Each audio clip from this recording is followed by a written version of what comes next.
ገና ረቡዕ ነው። ማክሰኞ ይጾማል። ሮብ ይበላል ወይ?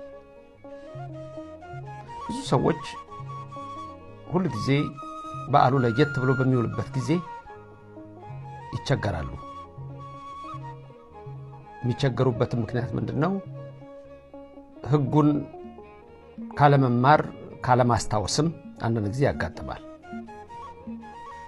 ለምሳሌ የዛሬ 3 ዓመት ላይ ስንነጋገር የነበረው ገና አርብ ላይ ስለነበረ ነው። አሁን ደግሞ በ2018 ረቡዕ ቀን ነው። ስለዚህ አሁን ገና የፊታችን ሮብ ነው። ስለዚህ ሮብ ነውና በዚህ ሮብ ቀን ምግብ መብላት ይቻላል ወይ ወይም ጾም ይቻላል ወይ? እሱን ማሰብ ያስፈልጋል። ጾም ይቻላል ወይ? በዚህ ቀን መጾም ወይም አለመብላት ወይም መብላት የትኛው የሚሆነው? በኢትዮጵያ ኦርቶዶክስ ተዋሕዶ ርቲት ሃይማኖት 7 አጽዋማት አሉ። እነዚህም 7ቱ ዋና ዋናና የአዋጅ ጾም ከ7 ዓመት ጀምሮ ያለ ሁሉ እንዲጾማቸው ከበሽተኛ ወይም ከተለያየ ምክንያት በስተቀር እነዚህን ጾም ኦርቶዶክሳውያን ክርስቲያኖች በተቀዳዳ እንዲጾሟቸው ታዟል። ከነዛ ውስጥ አንዱ የጋድ ጾም ነው። የጋድ ጾም የሚጾመው በዓመት 2 ብቻ ነው። 2 ብቻ። ትንሹ ከ7ቱ አጽዋማት ትንሹ ጾም ጋድ ነው። ሁለተኛ ትንሹ የትኛው ጾም ነው? አስታውሱ። ከ7ቱ አጽዋማት ትንሽ ነነዌ። እሷ ደግሞ የስንት ቀን ጾም ነች? ነነዌ ምን ጾማት? የ3 ቀን ነች። ጋድ 2 ቀን ነው። 2ቱ ቀን ደግሞ መቼና መቼ ነው ከተባለ ግልጽ ነው። ሁሉ ጊዜ ግራ እንዳይገባችሁ። የገና ዋዜማ፣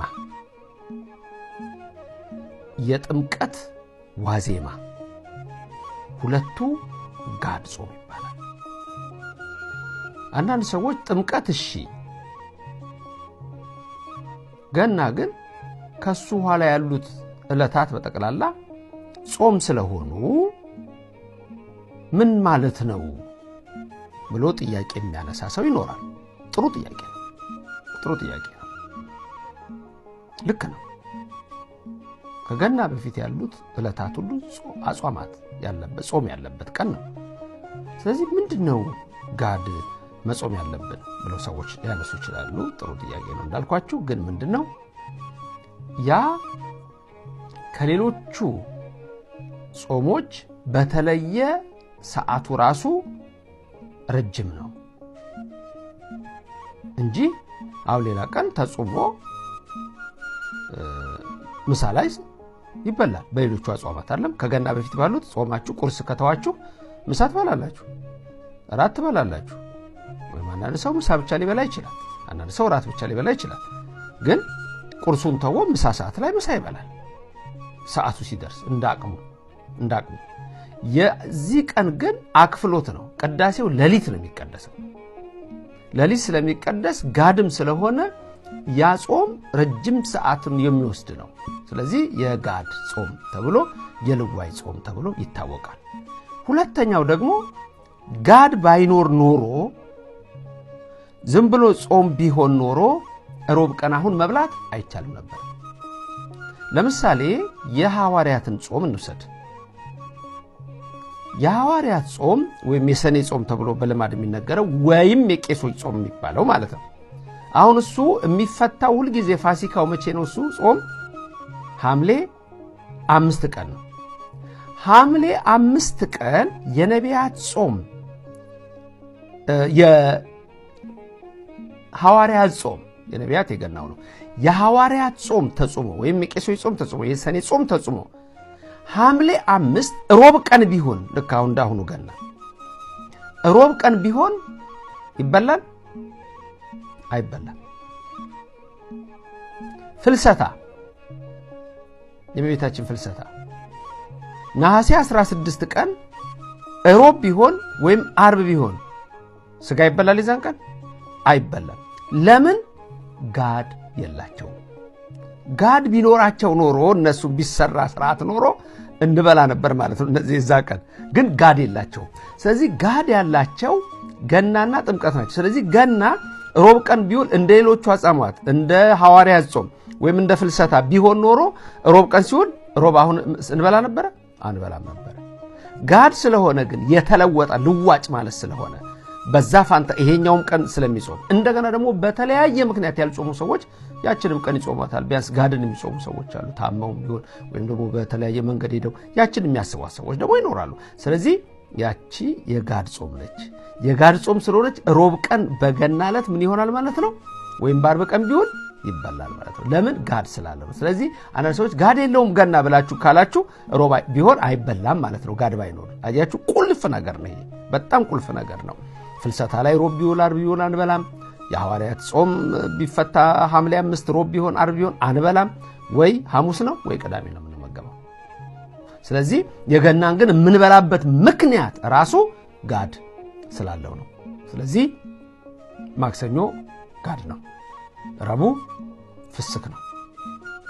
በዛ ላይ ደግሞ አሁን ትልቁ ነገር ምንድነው?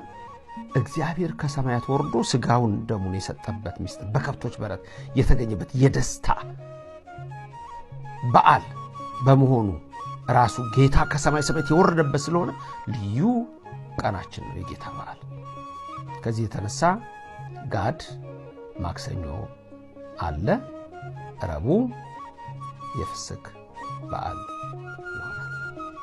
ስለዚህ ረቡዕ ይበላል ማለት ነው። ይሄ ነው የቤተክርስቲያናችን ስርዓት። በሚቀጥለው ትምህርት ላይ የምትመለሱት ጥያቄ ልጠይቃችሁ። ይሄ ጥያቄ ከመጽሐፍ ቅዱስ ጥያቄ ጋር አንድ አይደለም። የመጽሐፍ ቅዱስ ጥያቄ አሁን በዓሉ እንዳለፈ ሁላችሁም ቀጥታ 50ው ጥያቄ ትመለሳላችሁ። እሱን ነግራችኋለሁ። አሁን ግን የምጠይቃችሁ 5 ነገሮች ልጠይቃችሁ በአንድ ነገር ላይ የጌታ ልደት በተመለከተ መልስ እንድትሰጡኝ እንድትጽፉ ፈልጋለሁ ሁላችሁ።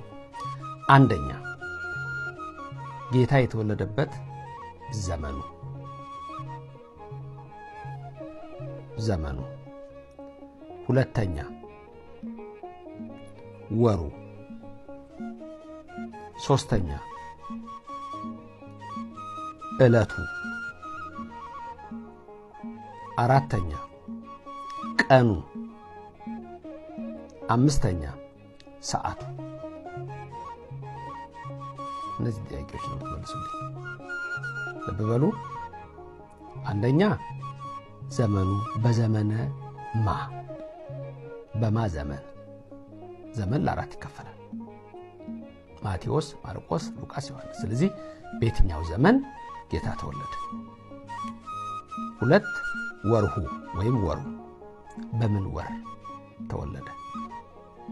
3 ዕለቱ በምን ዕለት ተወለደ?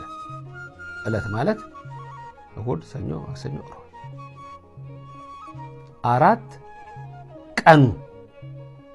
ቀኑ ማለት ደግሞ በ1 በ2 በ3 በ4 በ5። 5ኛ ሰዓቱ በ1 ሰዓት በ2 ሰዓት በ3 ሰዓት በ4 ሰዓት። እነዚህም ጻፉልኝ እንድታውቋቸው ፈልጋለሁ። ቀጥሎ ያለው ትምህርት ላይ እነግራችኋለሁ። ቀጥሎ ያለው ትምህርቴ ትንሽ ማስጠንቀቂያና መልእክት ነው የሚቀጥለው ላይ። ለዛሬ ግን በዚህ አበቃ። ረቡዕ ፍስክ ነው፣ ማክሰኞ ጋድ ነው። አምላካችን እግዚአብሔር በረድኤቱ በቸርነቱ በበጎነቱ ከሁላችን ጋር ይሁን። ዛሬ የመጣችሁ ሰዎች ሁልጊዜ የሚሰጠውን ትምህርት ለመከታተል ሰብስክራይብ ማድረግ ይኖርባችኋል። እዚህ ያላችሁት ደግሞ ሁልጊዜ መነገር አያስፈልግም።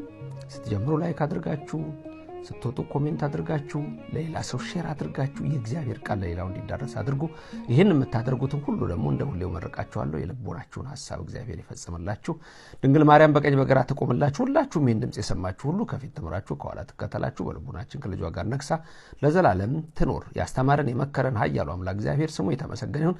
ከሰማይ ሰማያት ወርዶ በከብቶች በረት ተወልዶ ያዳነን ኢየሱስ የድንግል ልጅ የአብ ልጅ ከዘላለም እስከ ዘላለም ምስጋና ለሱ ይሁን። ለሁሉ እግዚአብሔር ይባርካችሁ፣ ፊቱንም ያብራላችሁ። በሚቀጥለው ጊዜ በቸር እንገናኝ። ሰላም ሁኑልኝ።